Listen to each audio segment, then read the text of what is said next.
नमस्ते नमस्ते साथीहरू सबैजनालाई। हामीले बेलुका टाइममा मार्केटतिर घुम्न गइरहेका छौँ है।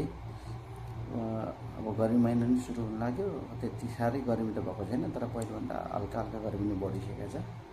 अनि बेलुका टाइममा साथीभाइले मार्केट जाउँ भन्ने कुरो गऱ्यो। अनि म चाहिँ सुतिरहेको थिएँ। अनि फेरि म चाहिँ साथीले भनेपछि के कुरा नि आयो भन्दिनँ क्या। अनि उठेर हिँडिहालेँ। अनि हामी 3-4 जना थियौँ।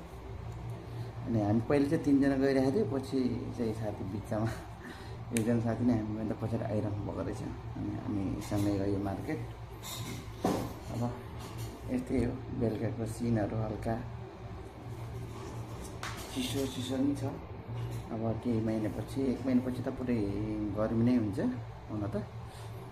यो चाहिँ हामी अलि पहाडी भेगतिर छ, त्यही भएर अलि हल्का जङ्गलहरू पनि छन् थोरै। मार्केट जाँदैछौँ हामी।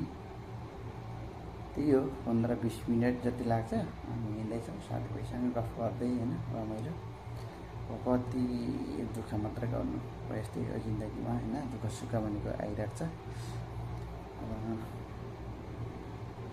साथीभाइसँग गफ गर्दै मार्केट जाँदै होइन, बाहिरको सिनहरू नै हल्का यसो खिचाउँ भनेर खिचेको। अब खासै राम्रो खिच्न त आउँदैन, तैपनि अब चाहिँ हामी मार्केट पुगेको अवस्था होइन गाइज। अब एकछिनपछि हामी साथीको मोबाइल चाहिँ बनाउने भन्ने कुरो भइरहेछ। हामी अहिले मोबाइल दोकानमा पनि जान्छौँ। अहिले चाहिँ हामी मार्केट पुगिसकेको अवस्था। यसमा साथीहरू चाहिँ सुदूरपश्चिमतिरको 2 जना नै। होस्, केटाहरू रमाइलो छ सबैजना। हामी जागा नै मिलेर जान्छौँ क्या साथीभाइहरू। 2-4 जना चाहिँ हामी जता पनि सँगै हिँड्छौँ। किनभने साथीभाइसँग सँगै हिँड्नु नि रमाइलो पनि लाग्ने होइन। अब हिँड्दाखेरि पनि यसो हिँडेको जस्तो नै अनुभव नहुने क्या गाइस। त्यही भएर बेलुकाको टाइममा हामीले प्रायः जसो बेलुका नै जाने गर्छौँ। अब चाहिँ हामी 15-20 मिनटको बाटो हिँडिसकेपछि मार्केट आइपुगिसकेको छौँ गाइस होइन। अब हामी एकछिनपछि मोबाइल पठाउन जान्छौँ र साथीले मोबाइल बनाउँछौँ। अनि त्यसपछि चाहिँ हामी अब केही सामानहरू किनेर हामी फेरि फर्किहाल्छ। किनभने हाम्रो भोलि ड्युटी छ, ड्युटी पनि जानुपर्छ। रात परि घुमेर भएन। ल साथी गाइसहरू, हामीले मोबाइल पसलमा आइसकेका छौँ। साथी चाहिँ मोबाइल बनाउँदै हुनुहुन्छ।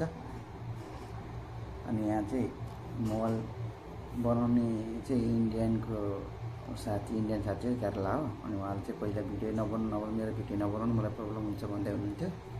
अनि पछि फेरि मैले सोधेँ त उहाँलाई पर्मिसन लिनु पऱ्यो नि त।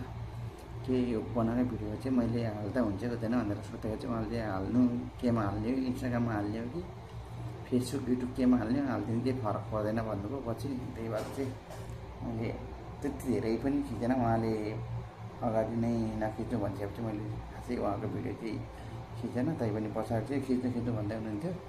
अनि खिच्नु भन्दा पनि हामीले खासै भिडियो चाहिँ लिएन। त्यसपछि हामी मोबाइल बनाएर तत्कालै फर्किहाल्यौँ। गाइस कस्तो लाग्यो मिठो कमेन्ट गरिदिनु होला है त।